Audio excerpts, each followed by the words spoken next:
Good morning, everybody, and welcome to Digital Media Sync this very balmy Tuesday morning.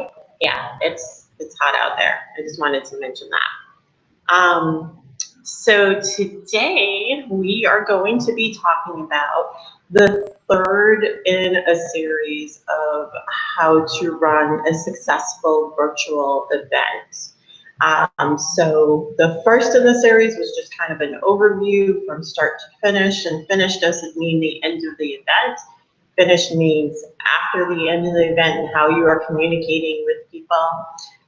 The second in the series, we talked about the technology that we would use for different events. So what kind of platforms, and whether it be for a conference or even for a mere meeting. So there's that aspect of it. And today we are going to be talking about how to promote your virtual event. I know I'm looking down right now. There we go. Okay. So what does a schedule look like? What are the things that you want to think about when you're promoting the event? And when to actually start promoting your event, especially depending on how many, attendees you want to gather and what kind of information you want to gather. So I'm going to start that in just a moment. But before I do that, I just wanted to say that I'm actually broadcasting from Known Co-working. So Known Co-working is a partner of Digital Media Sync, and I am broadcasting from the Known Co-working site at 139 Orange Street, and you can visit the website at nhbknown.com to look at dedicated desks that are available and offices that are available. So that's there for you. And there's also a virtual co-working space as well, with virtual meeting rooms. And we're going to be doing something new where Digital Media Sync is still going to have that premium option available, but there's also going to be premium offerings that are available as well, and other known assets. So, and that's $9 a month. So sign up for that, and you'll get more Digital Media Sync, be able to see Pivot Talk events, and other aspects. So take a look at that available as well. So I'm going to jump right in to the presentation at hand. Okay, so how to successfully promote a virtual event. So you planned your event. Now, how do you promote it? So you want to know what you need. What are you trying to do with your event? First of all, are you trying to raise awareness? A lot of times organizations are just trying to raise awareness about what their company is about, or what their nonprofit is about, or what their networking capabilities are, any sort of awareness like that. You want to fill your sales pipeline. So you want to get names and information and profiles. You want to have contacts available to you that you can continually communicate with, which of course leads to getting more customers or clients. And you might want to fundraise. All right, so who is your audience? You are running an event just like if you're doing advertising or any kind of marketing. You're running an event with a specific audience in mind, right? These events are not always for everybody. So who are they? So in this case, my event right now is Digital Media Sync, and I'm running this event specifically for businesses, personal brands, entrepreneurs who are looking to work, plan, advertise, communicate in the digital space. And I'm offering knowledge and education, information, conversation.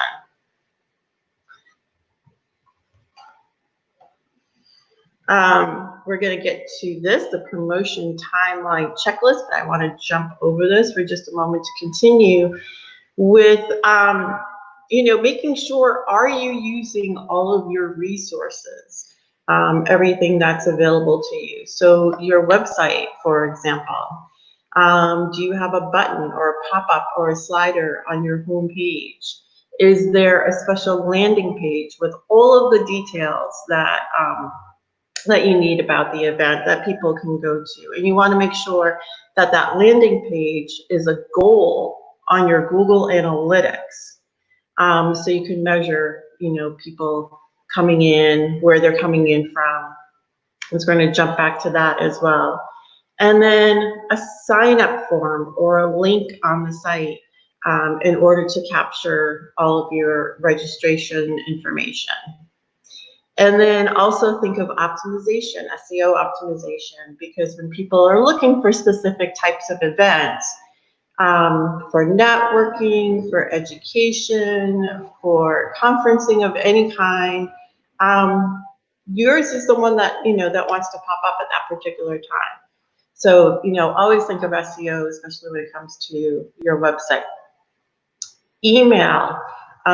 Using your current database and promoting to all or simply a segment. So if you have a larger database and say there's a few thousand people that are involved, you really want to think about, is this for everybody even in that whole database, or is it just for a segment of the population, that particular event? And then you want to set up a series of emails which include inviting that segment or that whole audience to your event. Make it really appealing. When we get to the timeline piece of this, we'll be talking about where in the series you're placing what. The other thing too to remember, and I know I had mentioned this a couple of times in the last couple of segments, is that you're really using this email not just to register more and more people, but to get more and more information about those people that you are inviting. So what are they interested in?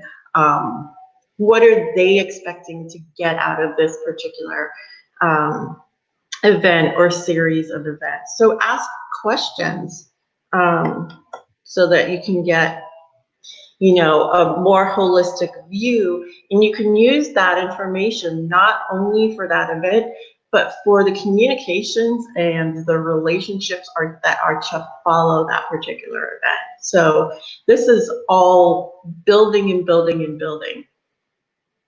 So then utilize also your event promotion site. So the two that I like to use a lot are Eventbrite and Meetup, and they kind of do two different things. Eventbrite is very, very holistic. Not only are the events listed on Eventbrite, but there's a whole back-end system that is being used as well, or that can be utilized as well, where you can do things like not only sign up, but have surveys, and they do analytics. And there's a whole bunch of information that is provided in that area. So think about that. Oh, hello. Good morning, Rebecca. We're talking about events today and how to promote them. And anybody else who's sitting and watching from home office, give a shout out. I always like to hear from people. This is something where I'm usually in a boardroom or a meeting room and I'm talking to actual physical people, and now I'm kind of in the ether. So we talked about Eventbrite. We're also talking about utilizing Meetup as well. So that's another event promotion site. So again, both of them are very specific to events or gatherings and have a back-end mechanism that continuously helps promote your particular event or series of events or set of events.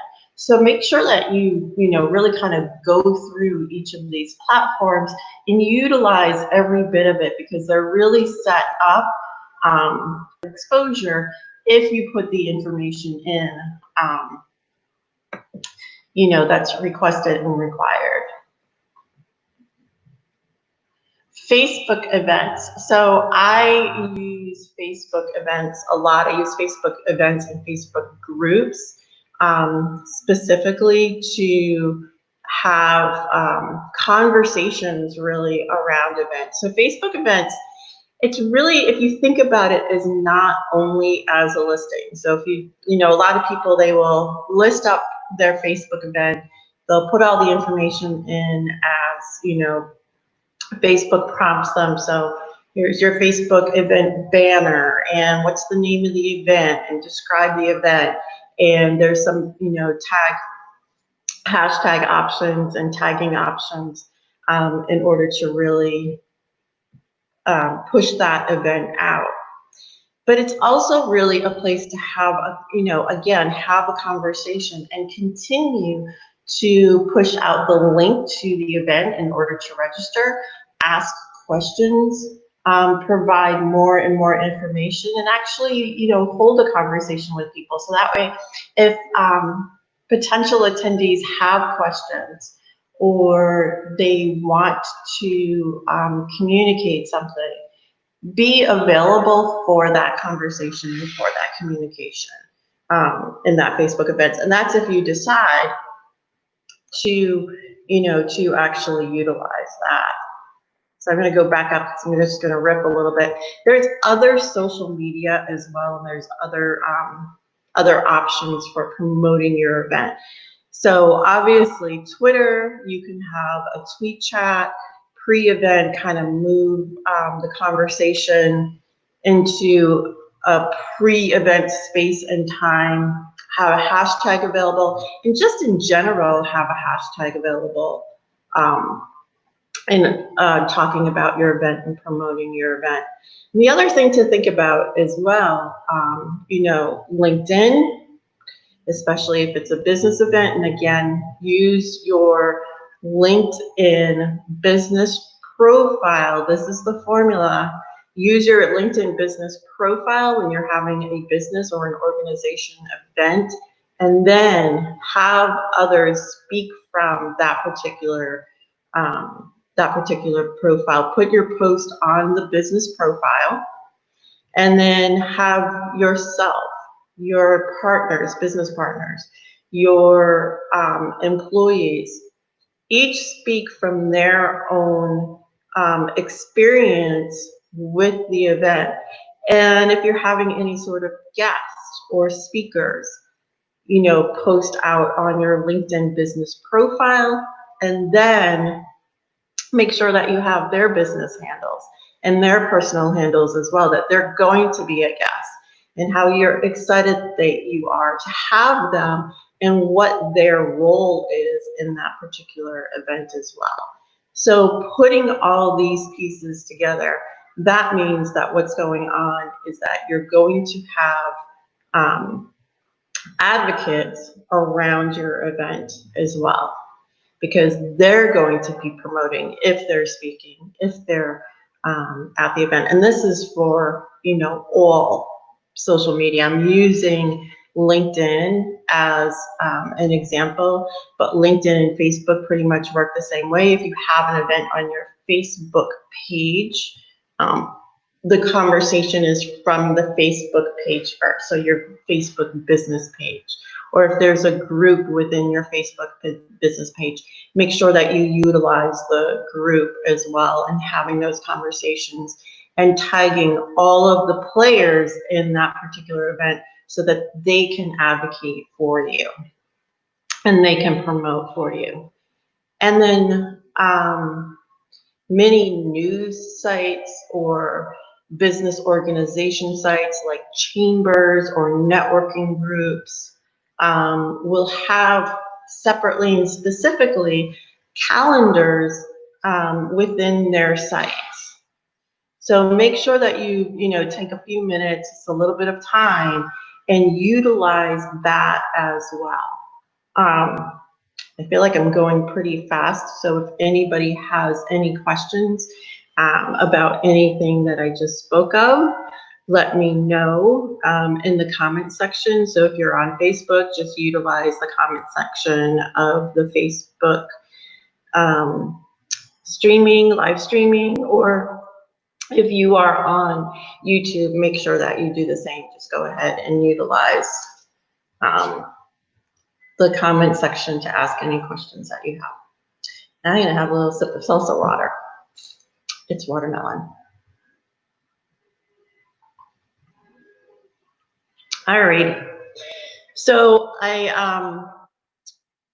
one more thing too, one thing that I've been doing with the known live and pivot talk and digital media thing, online events and live streams, is utilizing Facebook stories and Instagram stories. So a couple of weeks ago, thank you. A couple of weeks ago, what I did was I had talked about utilizing each of the social media platforms and what was the best way to use them. And one of the things about each of these social media platforms, like Facebook, for example, and like Instagram, for example, when they have a new toy, right? When they have, okay, we have live stream video. And so every time a live stream video comes up, they really pushed out anybody who was doing, they just dropped that right in the algorithm that there's live stream video. And one of the big things right now, the big toys, so to speak, for Facebook and for Instagram is the stories section. And I know that the stories has been around for a while, but they keep adding bells and whistles to that. So one of the things that I really love doing for on the Instagram story is there's something in the Instagram story called a countdown clock. So every time there's an event that's coming up, and stories last about 24 hours, I make sure that I drop the event image, graphic image with all the information on that Instagram story. I bring in the countdown clock, and people can utilize that. The viewer utilizes that in order to click on it so the clock is up, and then they get a notification that that event is coming up within the next 24 hours. So that's something that Instagram specifically does, and Instagram's a little bit more visual, a little bit more fun. But Facebook can do the same thing as well, where anything where you're getting a notification, you're making sure that the potential viewers are getting a notification that that particular online event is coming up. So make sure to kind of add that to your repertoire, so to speak. So I'm actually going to pop over, oops, that's not right, to, I'm going to find it again, the Eventbrite calendar in just a moment. And while I'm looking for that, so basically, yeah, Eventbrite has a whole nice calendar, and there's actually other calendars from other platforms and tools as well that are available. And what you really want to do in most larger events, and obviously there is also, whenever there's a rule, there's always exceptions to the rules. But if you're having like a large conference, a big meeting of some sort, any sort of large presentation, you want to give about 3 months lead time ahead of time. If there's something that's really huge and it's annual, you're basically starting to plan well before, even before that first annual event is over. You're going into what the next event is going to look like. And the other thing too is you really learn from each event. What can be, but if you're running it and if you're planning it well, part of the plan is the learning process as well. So think about what that looks like.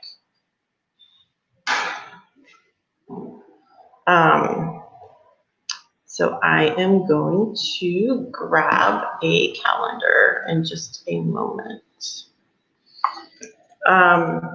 So 3 months, and then what we're going to go through is what you're pretty much doing each week in that month or in the 3-month series.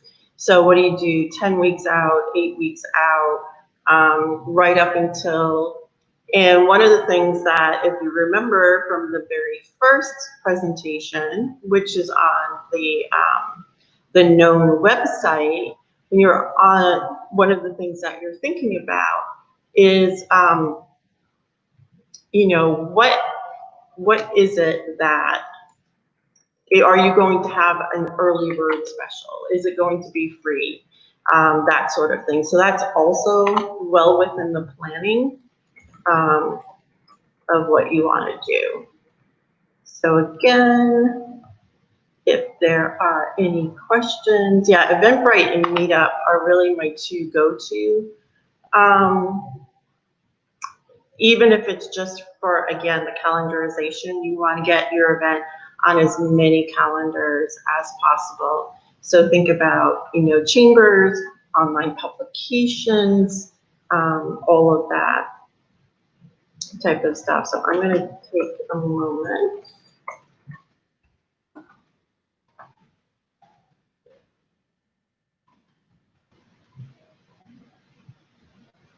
And make sure that this is the correct one.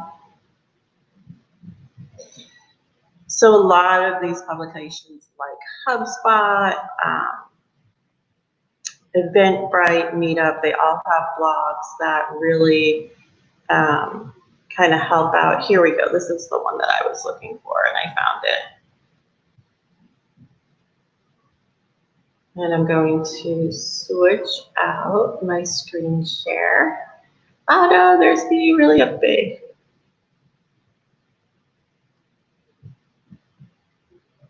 Here we go.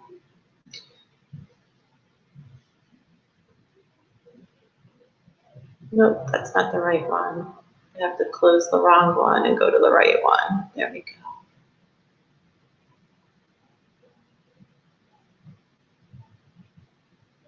go. Just another note, the platform that I'm using right now, StreamYard, they also have pretty much a countdown clock, so to speak, as well, that integrates with Facebook at the very least.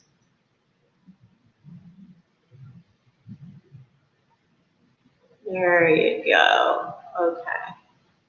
So this is what Eventbrite says about planning out, and I will put this link onto the known website, so nhvknown.com. I'll put that on the website in the premium feature section so that you can just go ahead and grab that. But this is very, it's very robust information, very detailed. So what it's saying is, make sure, you know, 16 weeks before, and that's more like 4 months before, you're starting to build out anticipation that something is about to happen, right? So on social media, let your community of followers know the date and time that tickets are going to go on sale. So even the fact that tickets are going to go on sale or registration opens is an event. That is something that you're counting down to, or that you're anticipating, or your followers are anticipating. Have a list of attendees from previous events and send an email to them saying the same, right? So build that anticipation before you even start doing the actual selling. You know, in the meantime, it's saying behind the scenes, you should be laying the groundwork for a successful launch, sync with speakers, sponsors, and other partners to coordinate on cross-promotion strategy.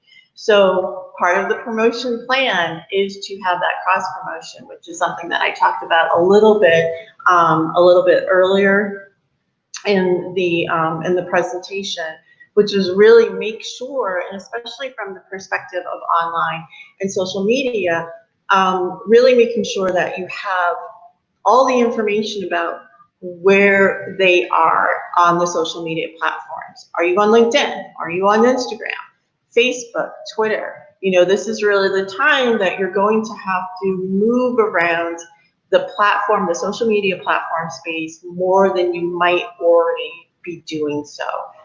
So build in the time for that, and 4 months out should be plenty of time. And while your event website is in the final stages of development, set up your search engine marketing and display advertising campaigns. So again, this is all the prep work that you don't want to be scrambling to do in 3 weeks from, or 4 weeks from. You really want to get that all nailed down ahead of time.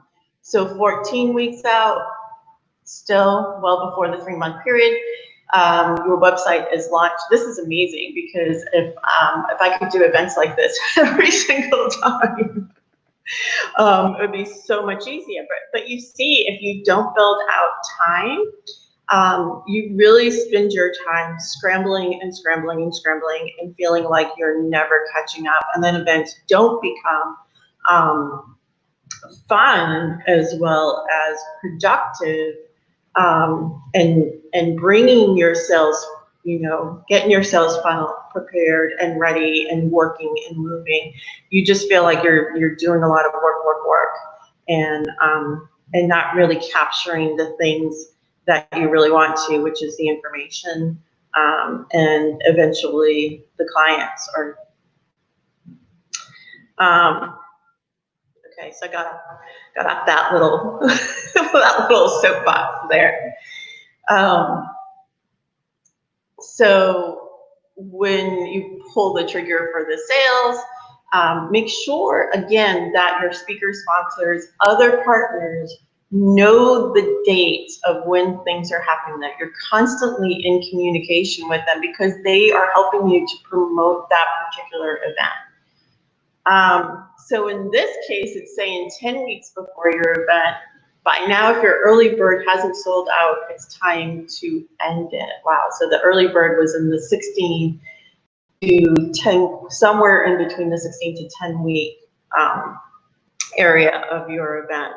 So your message should demonstrate the value of attending the event all the time. So do it by highlighting the speakers and the topics, as well as any other content that connects attendees to the event experience in your social media and blog posts.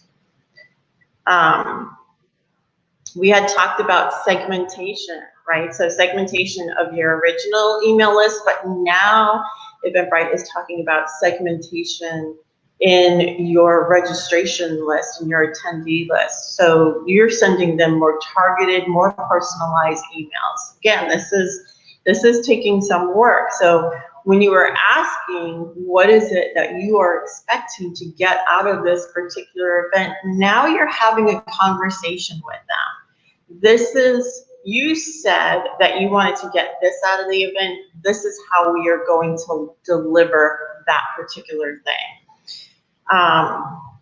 In this case, this is for paid events. They're saying that segmented and targeted emails generate 58% of all revenue for online businesses. So analyzation is coming in, to play here. It's how is your particular event doing, or series of event doing, comparatively. Take a look at your search engine marketing and display advertising campaigns, evaluate your keywords and targeting to find out what's working and what's not working. All right, so 6 weeks before your event. With your event on the horizon, your messaging should create urgency. Wow, so usually, lately what I've been doing events, and these are kind of smaller events and more kind of informational and that sort of thing. We're working in probably 2 to 4 week time periods. We're not working in these longer time periods where we have a lot of time.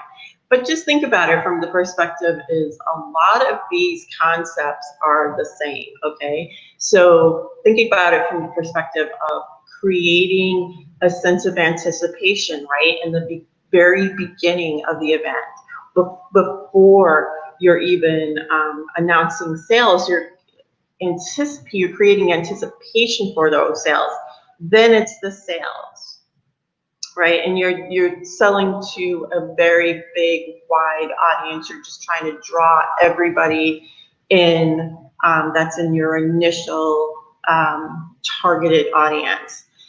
Now you're still talking to that wider audience, so you still have that going on, but now you're also talking to the actual potential attendees.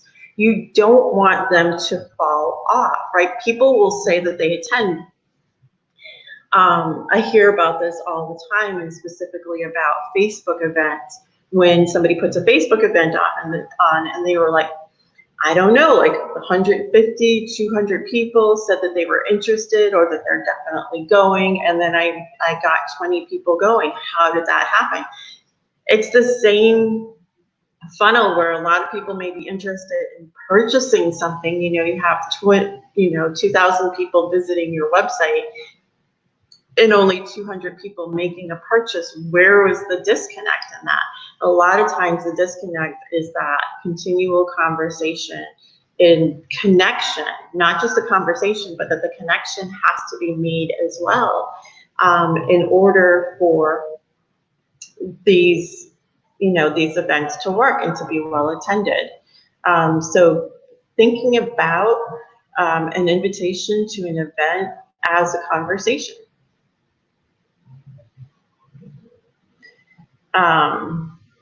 And then when they're talking about, so going back to speaking specifically to potential attendees, because they have not attended yet, you should use retargeting to reach out to the people who have started the purchase process but never completed it.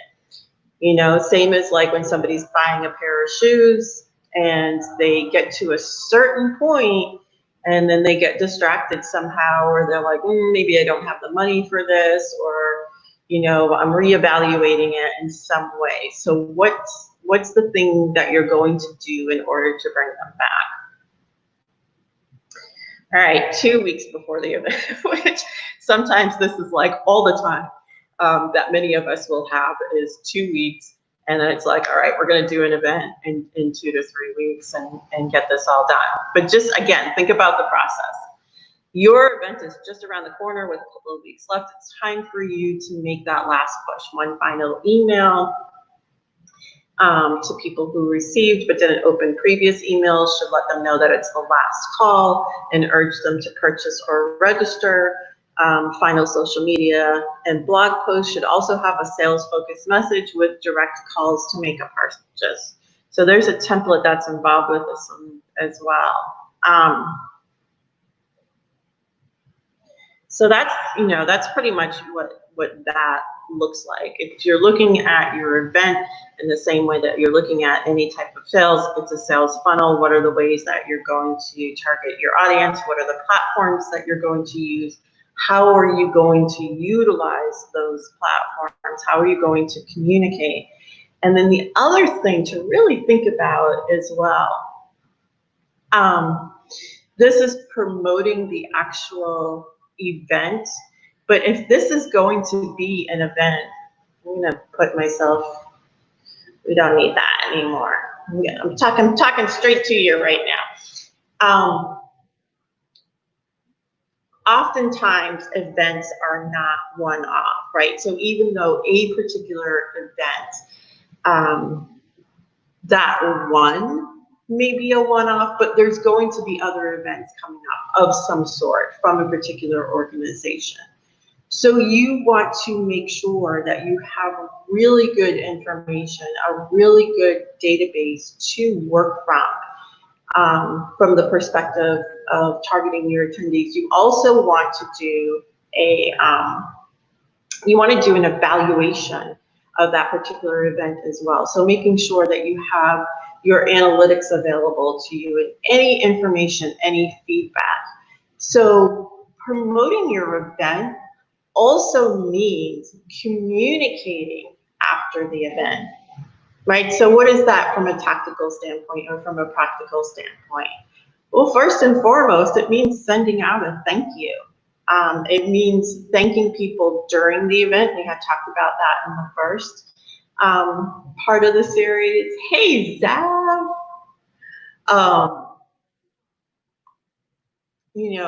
Making sure that you are thanking all of the people who are involved in that particular event. People don't feel thanked, they're not going to help, and they are not going to want to, yeah, exactly. Post-event communications is so key. You don't get that thank you, you don't really feel appreciated, right? That's the same in any situation. Thank your attendees, thank your sponsors. Make sure that you communicate with every single person. Surveys are also good as well. What did you get from the event? Did you get what you expected from that particular event? How could we have made it better? What were the things that we did right? How was this helpful to you? This is going to do two things. This is going to be a learning experience for your next event, and you can take it, or you could decide, no, I still want to have, I want to have the event the way that I want to have it. This may have not been my audience. And it's either going to be, I'm going to keep honing my relationship with this audience, or I'm going to kind of shift things a bit, and maybe this wasn't my audience. What I really wanted to do was this, and I really wanted to communicate with these people. This is all really good information to have. And then the other thing is, staying in communication more than the thank you, more than the survey. What was your wrap up, So a post email, again, is like, this is what we heard from you, right? So that communications piece, that conversation piece, this is what I heard from you, and this is what we think happened as well. And these are the things that we are going to do for the next event.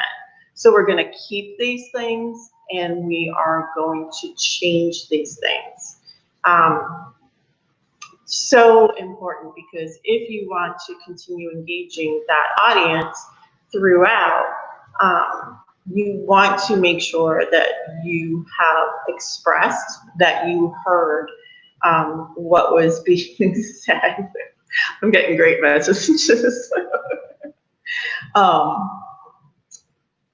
in that particular event, and not wait until 4 months or 3 weeks or whatever that time period is before the next event, and then you just pop up out of nowhere and you have to go through this whole process again. All right, so I am kind of making these series or sessions a little bit shorter in this section, and then I'm going to bring this over to the Known website. So people who have watched this already and you want to get back to it and take notes or anything like that, you can go to nhvknown.com and rewatch it there. Those of you who have not seen this in the live stream, please make sure that that is also true. The live broadcast is great for fast follow-ups and organic relationship building, which I'm doing right now.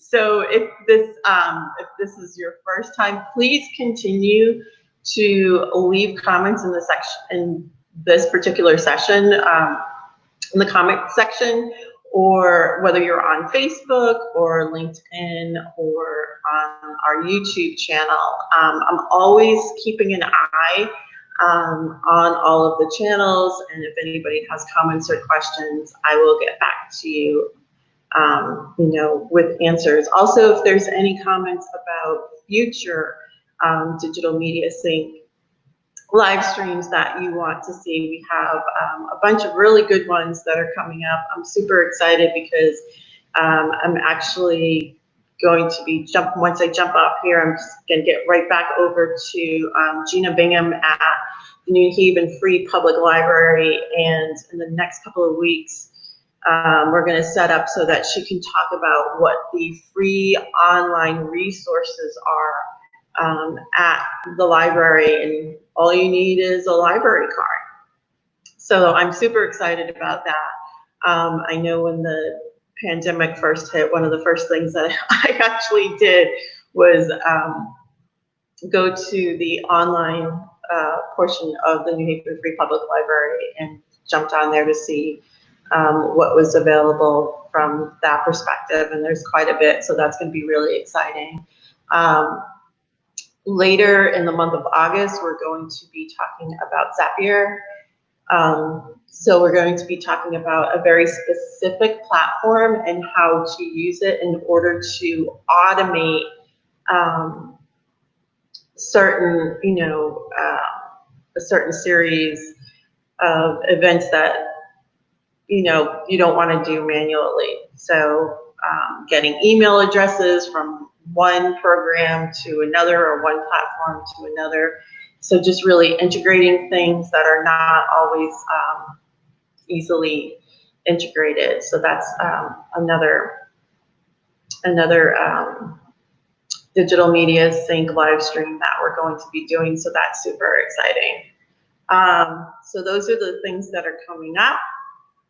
And once again, I just want to thank everybody who is online right now and who will be watching or re-watching at nhbknown.com. And I will see you all next Tuesday.